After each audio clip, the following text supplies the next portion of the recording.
ഏതെല്ലാം ദിവസങ്ങളിലാണ് ഉളുഹിയത്ത് അറക്കാൻ പ്രവാചകൻ നിർദ്ദേശിച്ചിട്ടുള്ളത്? അതിൽ പ്രത്യേക പവിത്രതയുള്ള ഏതെങ്കിലും സമയമോ ദിവസങ്ങളോ ഉണ്ടോ?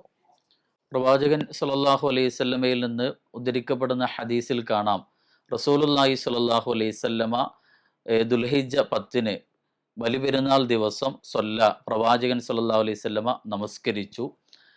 സുമ്മ ഖതബ, പിന്നെ പ്രവാചകൻ സല്ലല്ലാഹു അലൈഹി വസല്ലമ ഖുതുബ നിർവഹിച്ചു. സുമ്മ ദബഹ, സുമ്മ നഹറ, പ്രവാചകൻ സല്ലല്ലാഹു അലൈഹി വസല്ലമ ബലിയറുത്തു എന്നാണ്.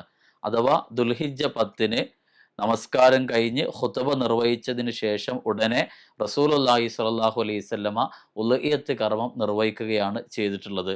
അതുകൊണ്ട് തന്നെ ദുൽഹിജ്ജ 10 പെരുന്നാൾ നമസ്കാരം കഴിഞ്ഞ ഉടനെ തന്നെ ഉളുഹിയ്യത്ത് അറക്കുക എന്നതാണ് അതിലേറ്റവും പ്രബലമായ അല്ലെങ്കിൽ ഏറ്റവും പ്രാധാന്യമുള്ള ഒരു സമയം അതാകുന്നു. എന്നാൽ അതിനുശേഷം അയ്യാമു തശ്രീക്കിൻ്റെ ദുൽഹിജ്ജ 13 ളുഹ വരെയുള്ള സമയത്ത് വരെ ഈ ഉളുഹിയ്യത്ത് കർമ്മം നിർവഹിക്കാവുന്നതാണ്.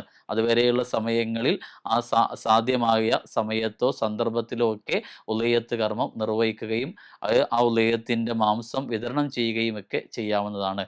എന്നാൽ ദുൽഹിജ്ജ 10 മുമ്പേ ആരെങ്കിലും ഉളുഹിയ്യത്ത് കർമ്മം നിർവഹിക്കുന്നുവെങ്കിൽ അത് ഉളുഹിയ്യത്ത് കർമ്മമല്ല, മറിച്ച് അതിൻ്റെ മാംസം മാത്രമാണ് അവന് ലഭിക്കുന്നത്.